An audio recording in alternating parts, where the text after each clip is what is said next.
Hello বন্ধুরা, আজকে যে ভিডিওটি আমি তোমাদের সামনে নিয়ে এসেছি সেটি হলো কিছু বিখ্যাত ভারতীয় শাস্ত্রীয় বাদক, অর্থাৎ আমাদের ভারতবর্ষে শাস্ত্রীয় সঙ্গীতে নানা রকম বাদ্যযন্ত্রের ব্যবহার আমরা লক্ষ্য করে থাকি। সেই বাদ্যযন্ত্রের সংখ্যা নেহাত খুব একটা কম নয়। এই বাদ্যযন্ত্রের সাথে জড়িত বা এই বাদ্যযন্ত্র যারা বাজান সেরকমই কিছু বিখ্যাত ব্যক্তিত্বদের নাম নিয়ে আমি এই ভিডিওতে আলোচনা করব এবং সাথে সাথে সেই বাদ্যযন্ত্র সম্পর্কেও দু চার কথা আমি এখানে আলোচনা করব। তাহলে আমরা শুরু করছি। ফেমাস ইন্ডিয়ান ক্লাসিক্যাল মিউজিশিয়ান, বিখ্যাত ভারতীয় শাস্ত্রীয় সঙ্গীত বাদক। শাস্ত্রীয় যে সঙ্গীত তাতে যে বিভিন্ন রকম বাদ্যযন্ত্র ব্যবহার করা হয়, তার মধ্যে সবার প্রথম যে বাদ্যযন্ত্রটি নিয়ে আমি আলোচনা করছি সেটি হচ্ছে শারদ। শারদ একটি তারের যন্ত্র যা মূলত ভারতীয় শাস্ত্রীয় সঙ্গীতে ব্যবহার করা হয়। এটি সেতারের মতো হিন্দুস্তানি শাস্ত্রীয় সঙ্গীতে সবথেকে জনপ্রিয় এবং উল্লেখযোগ্য একটি যন্ত্র। তোমরা দেখতে পাচ্ছ পাশে একটি আমি ছবি দিয়েছি। এই ছবিতে বোঝা যাচ্ছে যে শারদ দেখতে কিরকম হয়। এই ছবিটা তোমরা একটুখানি লক্ষ্য করলে দেখতে পাবে। এই দেখো, ছবিটা একটু জুম করে দেখাচ্ছি তোমাদেরকে। এই যন্ত্রটি হচ্ছে শারদ। তোমরা দেখতে পাচ্ছ যন্ত্রের এই যে পোর্শনটা রয়েছে সেইখানটিতে বিভিন্ন তার দেখতে পাচ্ছ, যেটা আমি একটু আগে বললাম যে এটি একটি তারের যন্ত্র। তোমরা দেখো, কিছু বিখ্যাত শারদ বাদকের নাম আমি এখানে বলেছি। একটু জুম করে দিচ্ছি। দেখো, কিছু বিখ্যাত যে শারদ বাদকের কথা আমি বললাম তাদের মধ্যে আছেন আলী আকবর খান, বুদ্ধদেব দাশগুপ্ত, বাহাদুর খান, জারিন এন শর্মা, আলাউদ্দিন খান, স্মরণ রানী, বিশ্বজিৎ রায়চৌধুরী, মুকেশ শর্মা, আমজাদ আলী খান। এদের প্রত্যেকের নামই কিন্তু বিভিন্ন পরীক্ষায় অলরেডি চলে এসেছে। নিচের দিকটাতে তুমি একটু লক্ষ্য করতে পারো, আমি আবার কিছু ইনফরমেশন দিয়েছি। আমজাদ আলী খান 1975 সালে পদ্মশ্রী পুরস্কার, 1991 সালে পদ্মভূষণ পুরস্কার এবং 2001 সালে পদ্মবিভূষণ পুরস্কারে ভূষিত হয়েছিলেন। যেসব ইনফরমেশনগুলো আমি এখানে দিয়েছি সেগুলো প্রত্যেকটি কোনো না কোনো পরীক্ষায় এসছে, কাজে এই জিনিসগুলো মনে রাখা কিন্তু খুবই দরকার। আমরা নেক্সট পেজে চলে যাচ্ছি। দেখো, এই পেজে আমরা সেতার নিয়ে আলোচনা করব।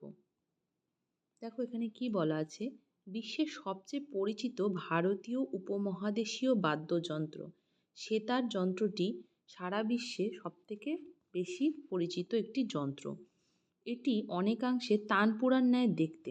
আমরা অনেকেই সেতার আর তানপুরাকে একই যন্ত্র মনে করে একটু গুলিয়ে ফেলি, কিন্তু তানপুরা একটি আলাদা যন্ত্র এবং সেতার এক ধরনের আলাদা যন্ত্র। দেখো, এটি তুম্বা অর্থাৎ লাউ এবং ডান্ডি সমন্বয়ে সেতারে কম বেশি 17টি তার থাকতে পারে। এটা মনে রাখতে হবে, তানপুরায় 4-5টির মতো তার থাকে, কিন্তু সেতারে 17টি তার থাকতে পারে। এই লাইনটা থেকে কিন্তু শর্ট প্রশ্ন মানে এমসিকিউতে দেয় যে সেতারে সর্বাধিক কত তার থাকতে পারে। 17টি তার থাকতে পারে। যিনি সেতার বাজাতে জানেন তিনি সেতারি, অর্থাৎ সেতার বাদককে সেতারি নামে ডাকা হয়। সেতারি কিংবা সেতার বাদক নামে জনসমক্ষে পরিচিত হয়ে থাকেন। সঙ্গীত সুদর্শনা গ্রন্থে বলা আছে যে অষ্টাদশ শতাব্দীতে ফকির আমির খুসরু 1300 শতকে সম্রাট আলাউদ্দিন খলজির সভাসদে সঙ্গীতজ্ঞ সেতারের আবিষ্কর্তা ছিলেন। অর্থাৎ এই প্রশ্নটাও কিন্তু পরীক্ষায় আসে যে সেতারের আবিষ্কর্তা হিসেবে কাকে ধরা হয়, তাহলে উত্তর হবে ফকির আমির খুসরো সাহেবকে সেতারের আবিষ্কর্তা হিসাবে আমরা বলে থাকি। এরপর দেখো, কিছু বিখ্যাত সেতার বাদক হলেন ওস্তাদ ইনায়েত খান, ওস্তাদ বিলায়েত খান, ওস্তাদ ইমরাত খান, ওস্তাদ মুস্তাক আলী, পণ্ডিত নিখিল ব্যানার্জি। এরা কিছু বিখ্যাত সেতার বাদক।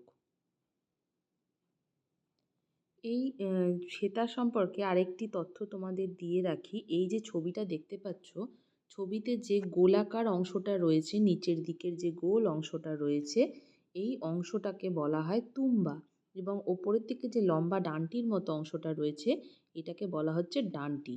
এই তুম্বা যেটা রয়েছে সেটা অ্যাকচুয়ালি লাউয়ের খোল থেকে তৈরি করা হয়। আমরা নেক্সট পেজে চলে যাচ্ছি।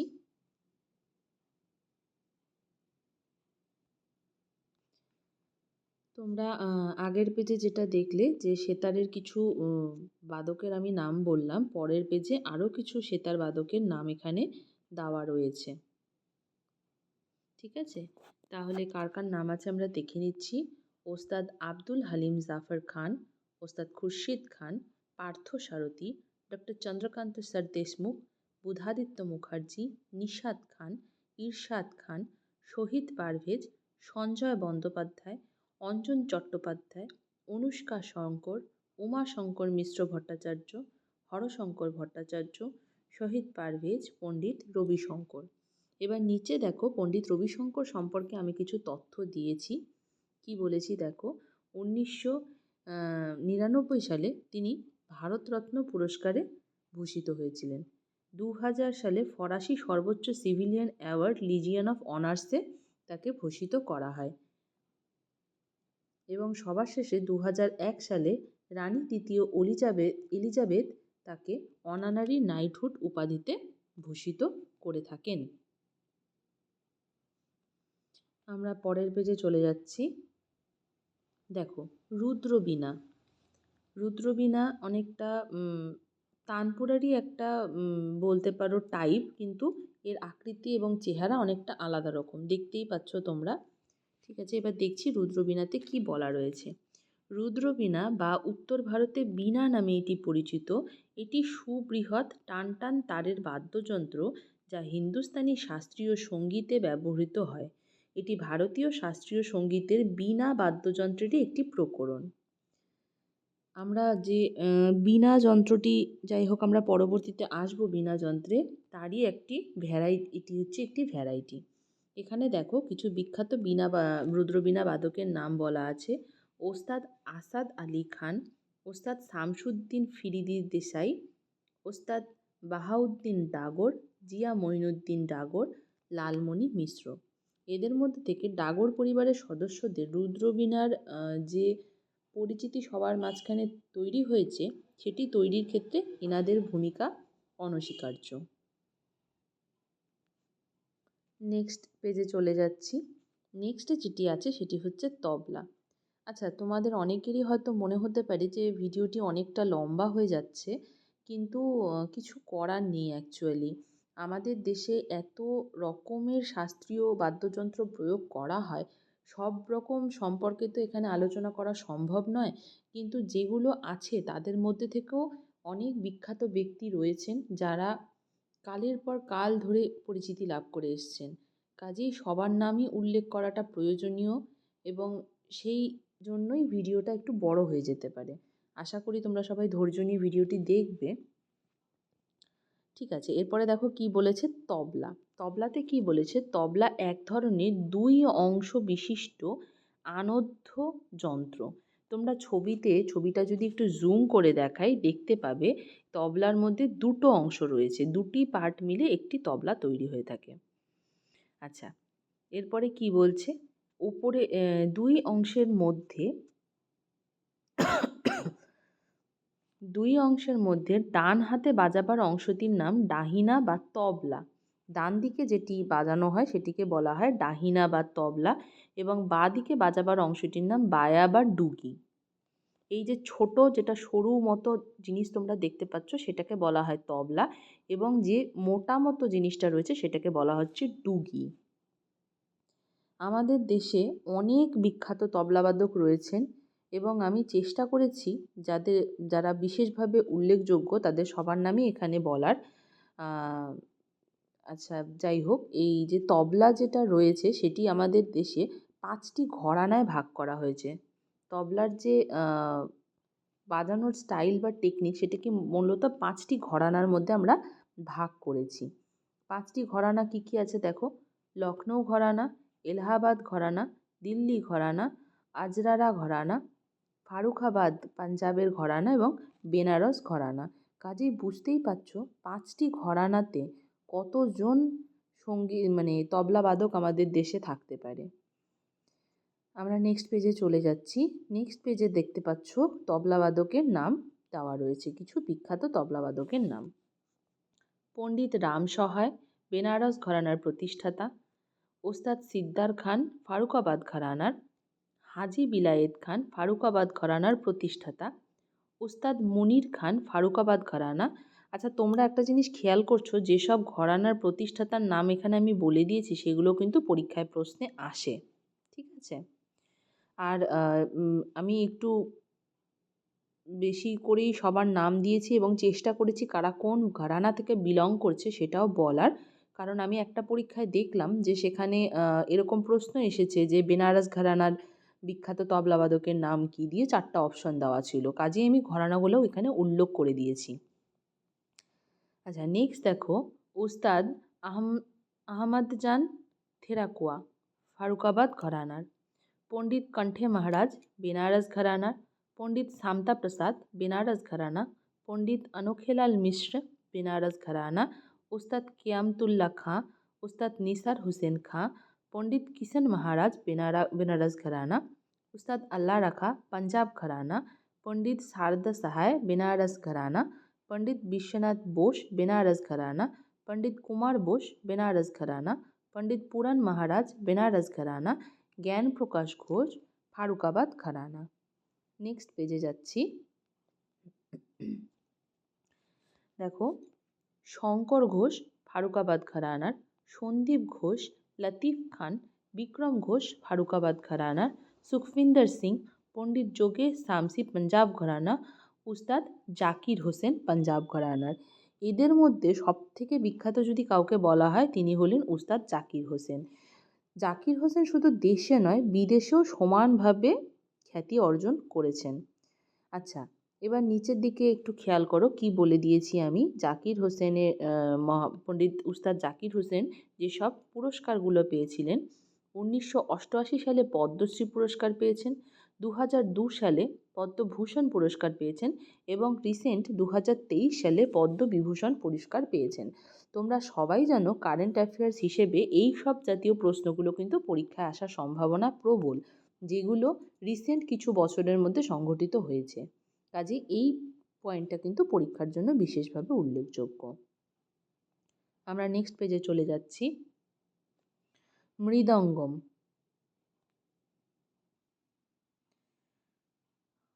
তোমরা সবাই খোল দেখেছো কিনা আমার জানা নেই, কিন্তু খোল একটি খুবই কমন বাদ্যযন্ত্র। মৃদঙ্গম আর খোল কিন্তু অনেকটা একই টাইপের যন্ত্রের মধ্যে পড়েছে, ঠিক আছে? আচ্ছা, এবার দেখো খোল কি বলছে। মৃদঙ্গম একটি অতি প্রাচীন ঘাত বাদ্যযন্ত্র। ঘাত বাদ্য বলার অর্থ কি, এটাকে হাত দিয়ে তালি মেরে মেরে ওই যে উপরের যে কালো অংশটা সাদা অংশটা রয়েছে তার মধ্যে হাত দিয়ে বাড়ি দিয়ে আওয়াজ তৈরি করতে হয়। বিভিন্ন পৌরাণিক গ্রন্থে মৃদঙ্গমের উল্লেখ পাওয়া গেলেও এর উৎপত্তি সম্পর্কে স্পষ্ট ঐতিহাসিক প্রমাণ পাওয়া যায় না। আচ্ছা, এবার দেখো কি বলেছে। মৃদঙ্গম বাদক, কিছু বিখ্যাত মৃদঙ্গম বাদক হলেন doctor Jagdish Singh, Umayalpuram Sivaraman, Palghat Raghu, K B. Prasad, Palghat Mani Iyer, S V. Rajarao, Karaikudi আরমানি, টি.ভি. গোপাল কৃষ্ণন। নেক্সট পেজে দেখো সন্তুর কি বলেছে। সন্তুর হলো এক প্রকার ভারতীয় তারযুক্ত বাদ্যযন্ত্র। মনে রাখবে, তারযুক্ত বাদ্যযন্ত্র। সন্তুর জম্মু ও কাশ্মীরের দেশজ বাদ্যযন্ত্র হলেও এটি মূলত পার্সিয়া থেকে এসেছে। পরীক্ষায় এই প্রশ্নটা আসে যে সন্তুর মূলত কোন রাজ্য থেকে রাজ্যে বেশি ব্যবহার হতো, তাহলে উত্তর হবে জম্মু কাশ্মীর থেকে।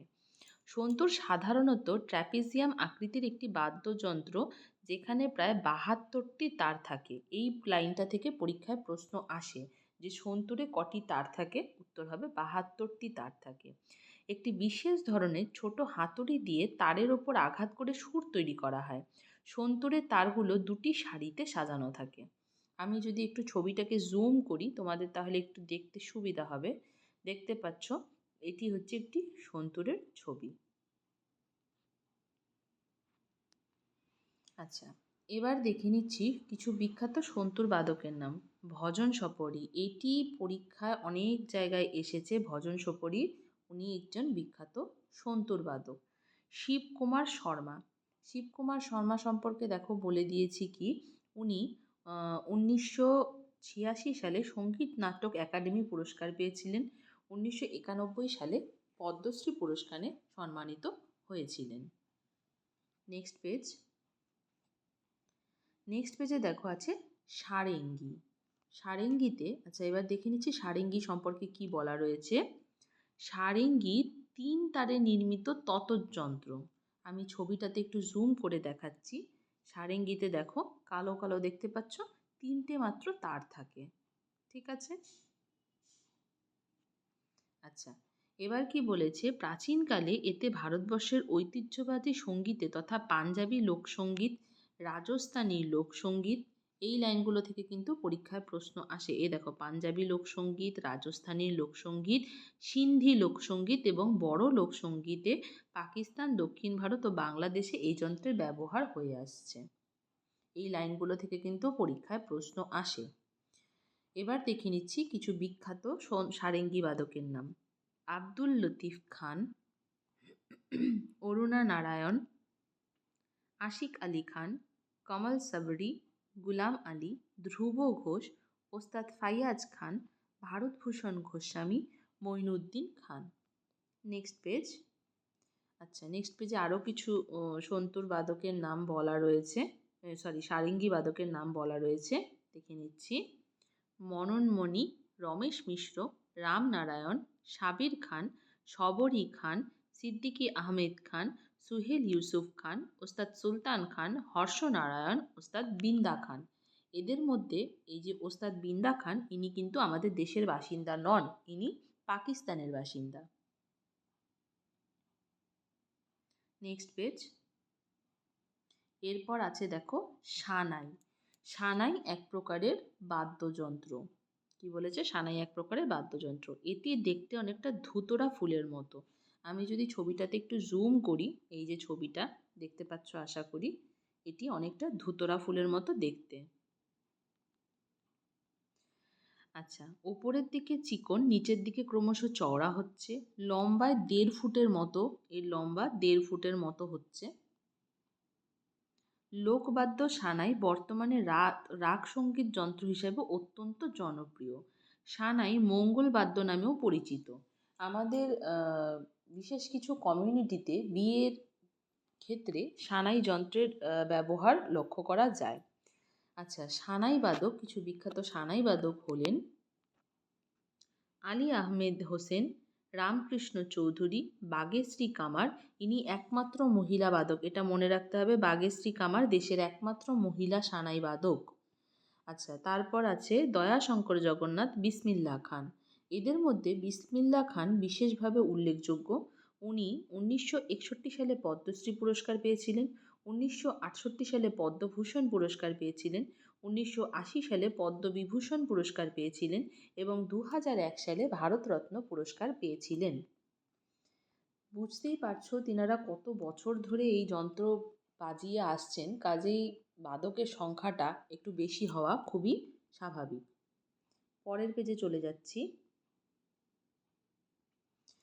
পরের পেজে আছে দেখো বেহালা বা ভায়োলিন। বেহালা এক ধরনের বাদ্যযন্ত্র যা ধনুক তন্তুর সমন্বয়ে সুর সৃষ্টি করে। অর্থাৎ বেহালার ছবিটা যদি একটু জুম করি, তোমাদের সবারই পরিচিত। এর মধ্যে দেখো কিছু তার রয়েছে এবং একটি বড় লাঠির মধ্যেও একটি তার রয়েছে। এই তারে তারে সংঘর্ষ করে আওয়াজ তৈরি করা হয়।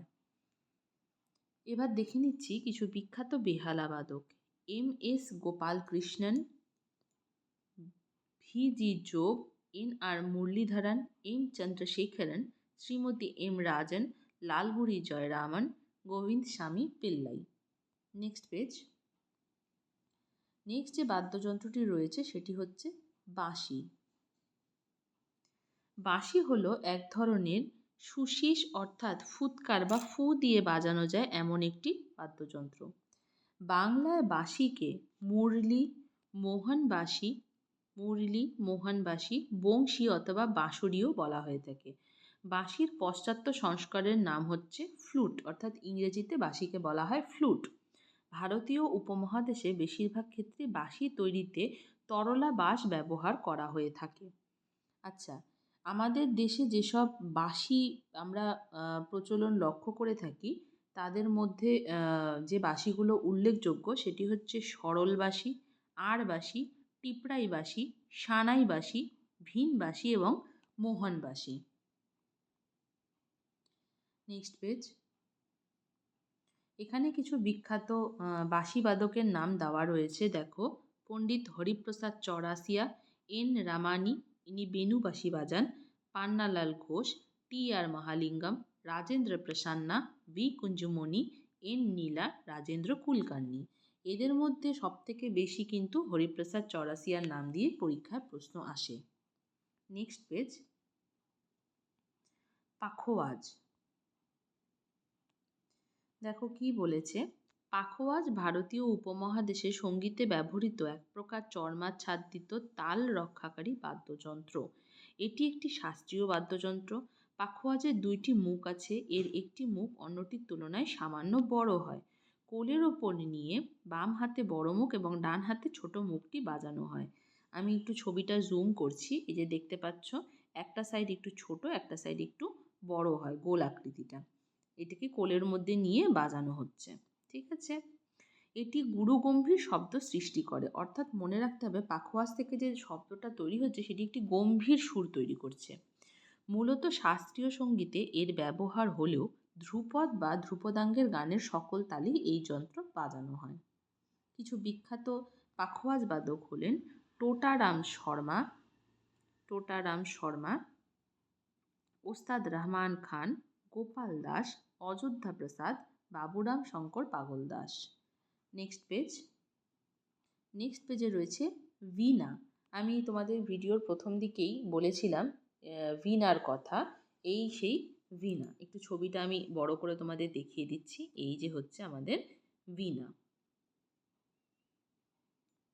আমাদের শাস্ত্রীয় সঙ্গীতে বীণা, রুদ্র বীণা, তারপরে তোমার সেতার, তানপুরা, এগুলো সব একই ধরনের বাদ্যযন্ত্র।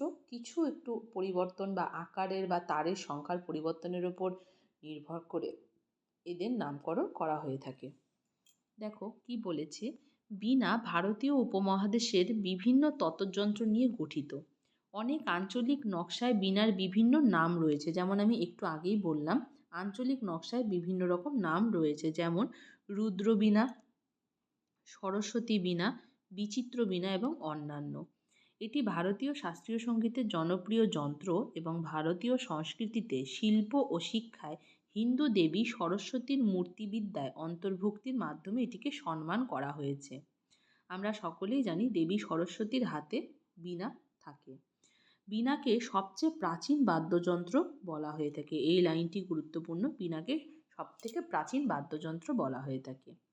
এবার দেখো কিছু বিখ্যাত বীণাবাদক হলেন এস বালাচান্দার চিট্টিবাবু, বিনাই ধন্যমল, দোরাইস্বামী ইয়েঙ্গার, ইমানি শঙ্করা শাস্ত্রী, কল্যাণ কৃষ্ণন ভগবতার। Next page.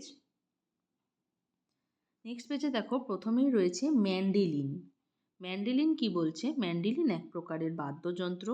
এটি পাশ্চাত্য তৎযন্ত্র বা তারযন্ত্র। ম্যান্ডেলিন কিন্তু ভারতীয় শাস্ত্রীয় সঙ্গীতে ব্যবহার করা হয় ঠিকই, কিন্তু এটি কিন্তু মূলত পাশ্চাত্য থেকে এসছে। গড়নের দিক থেকে এটি অনেকটা গিটারের মতো দেখতে। আমি ছবিটা একটু জুম করে দেখাচ্ছি, এই যে ম্যান্ডেলিন, এটা অনেকটা গিটারের মতো দেখতে।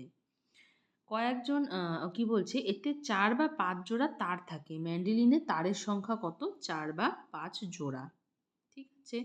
এবার কিছু বিখ্যাত যে ম্যান্ডেলিন বাদক হলেন সাজ্জাদ হোসেন, ইউ শ্রীনিবাস।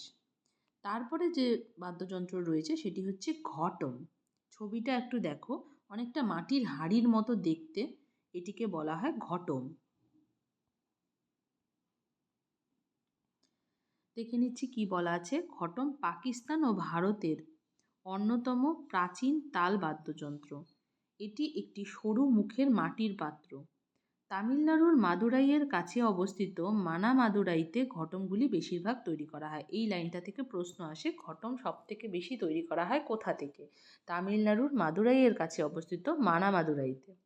কয়েকজন বিখ্যাত ঘটম বাদক হলেন M Bala Subramaniam, H Vinayakram. Next page, নাদাস্বরম। নেক্সট পেজে তোমরা দেখতে পাচ্ছ যে বাদ্যযন্ত্রটি রয়েছে নাদাস্বরম। এটি দক্ষিণ ভারত থেকে আসা একটি ডবল রিড উইন্ড যন্ত্র। এটি দক্ষিণ ভারত থেকে এসছে। এটি তামিলনাড়ু, অন্ধ্রপ্রদেশ, তেলেঙ্গানা, কর্ণাটক এবং কেরলা এবং শ্রীলঙ্কার উত্তর ও পূর্বাঞ্চে একটি ঐতিহ্যবাহী শাস্ত্রীয় যন্ত্র হিসেবে ব্যবহৃত হচ্ছে।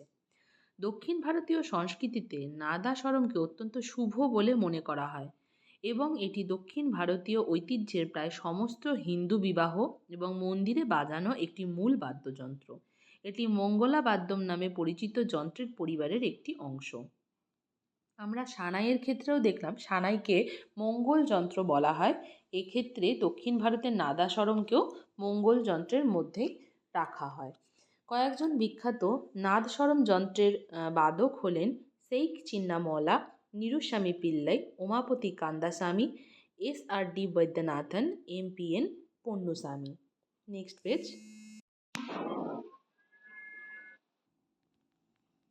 এখানে কিছু প্রশ্ন যেগুলো পার্টিকুলার কোনো বাদ্যযন্ত্রের মধ্যে নেই, মানে এই প্রশ্নগুলো কোনো না কোনো পরীক্ষায় এসছে, সেই জন্য আমি এখানে দিয়েছি। দেখতে পাচ্ছ, মোহন বীণার আবিষ্কর্তা বিশ্বমোহন ভট্ট, বিখ্যাত গিটার বাদক ব্রিজভূষণ কাবরা, বিখ্যাত সুরবাহার বাদক অন্নপূর্ণা দেবী, বিখ্যাত কাঞ্জরা বাদক পুরুকোট্টাই দক্ষিণামূর্তি পিল্লাই, বিখ্যাত সিঞ্জিনি বাদক জুবিন মেহতা, ঘোড়ার চুল দিয়ে তৈরি করা বাদ্যযন্ত্র চিংকারা এবং খোয়াং বাদ্যযন্ত্রটি প্রচলিত রয়েছে মিজোরাম রাজ্যে। এই প্রশ্নগুলো পরীক্ষায় এসছে, সেই জন্য আমি লাস্টে এই কয়েকটা প্রশ্নের উত্তর এখানে বলে দিয়েছি। আমি জানি ভিডিওটা একটু বেশি লম্বা হয়ে গেছে, কিন্তু আশা করছি এই ভিডিওটা তোমাদের খুবই কাজে লাগবে। শুধুমাত্র চাকরির পরীক্ষা রেল বলে না, যে কোনো রকম চাকরির পরীক্ষার ক্ষেত্রে কিন্তু এই ভিডিওটি খুবই গুরুত্বপূর্ণ। আশা করছি তোমাদের ভিডিওটি ভালো লেগেছে এবং ভিডিওটি শেষ অবধি দেখার জন্য তোমাদের সবাইকে ধন্যবাদ। এখানেই শেষ করছি তাহলে।